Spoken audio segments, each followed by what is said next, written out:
new series on what is disability. Would you like to give everyone who's going to watch this an introduction to who you are and a bit about your work?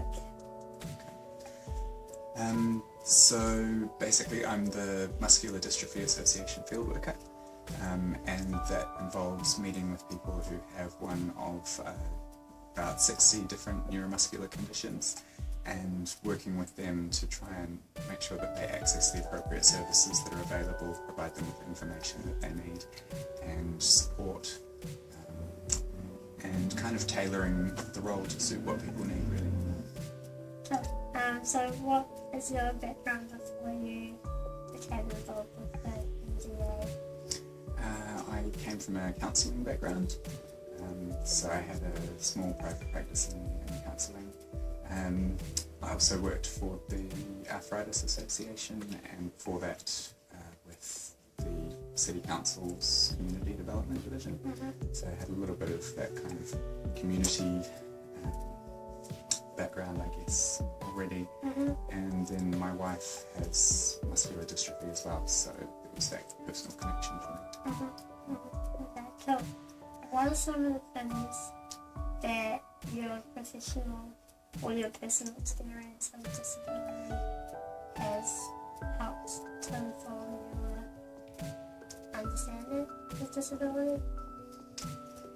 I think just that, we, as an able-bodied person who has very little experience of disability, my mind was very much just unaware of the issues that face people.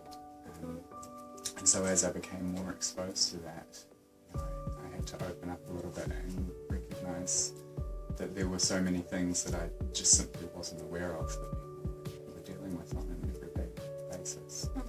It certainly made a big difference to me in how I view the world.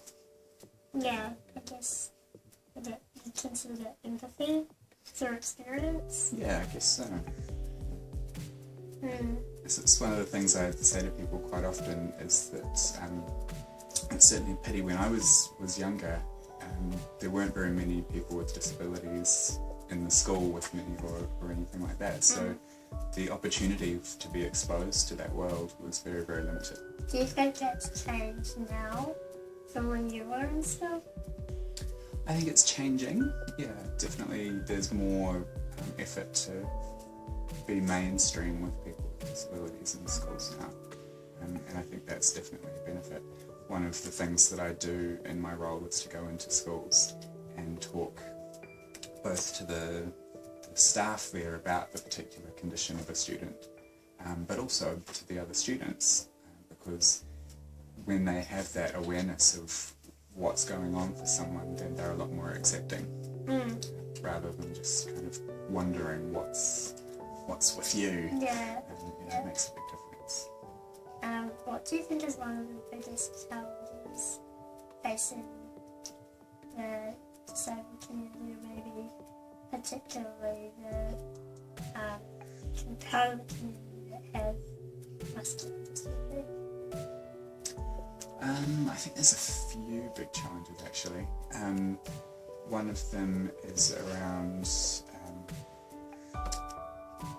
almost the learned helplessness that sometimes happens for people, where their expectations for themselves are lowered, or people around them have lower expectations of what they're able to achieve.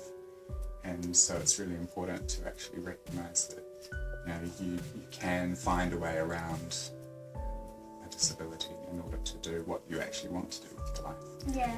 And then the other challenge, of course, is how to find that way around it and work within the system. Yeah. And we have a really good system here, and that it does provide a lot of the things that someone with a disability needs, but it may not necessarily provide all of the things that they would want or need to really make their life the way they want it to be.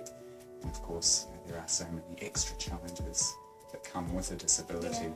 Anyone who wants to have a successful, wonderful life has challenges, but when you've got a disability, there's a whole other layer of challenges that you have to work around. And the system provides some needs but not others, and of course finance comes in and plays a big part of you having to buy pieces of equipment in order to achieve what you want to achieve. So how much of an impact do you think attitude plays in impacting people's experiences, the limitations of disability?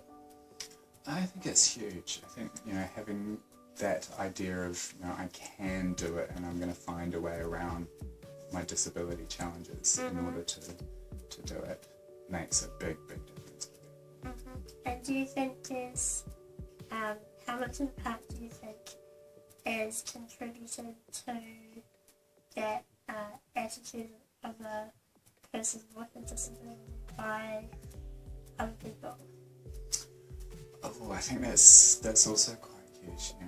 It's not just the attitude of the person with the disability, it is the attitude of the people around them. Do you have any other last words to offer to me or any of the lovely viewers? For you, I think keep doing what you're doing. This is a great series, and I think it's really important for us to have that open dialogue and communication, and for society as a whole to have that increased awareness of the needs that are out there and how to approach things. I think disability is something that's only going to be more visible as time goes on. So it's a really important thing to be aware of. Great, okay, well thank you Darian for contributing to this video. Thank you. Okay everyone, that was Darian Smith from the Muscular Dystrophy Association. He's someone that I've worked with personally in my role as a public speaker and advocate with universities. And yeah, it was great talking to him today. If you'd like to see more videos like this, please click the subscribe button so that you can receive updates with my videos. If you like this or learn something, click the thumbs up button, and I'll see you next week.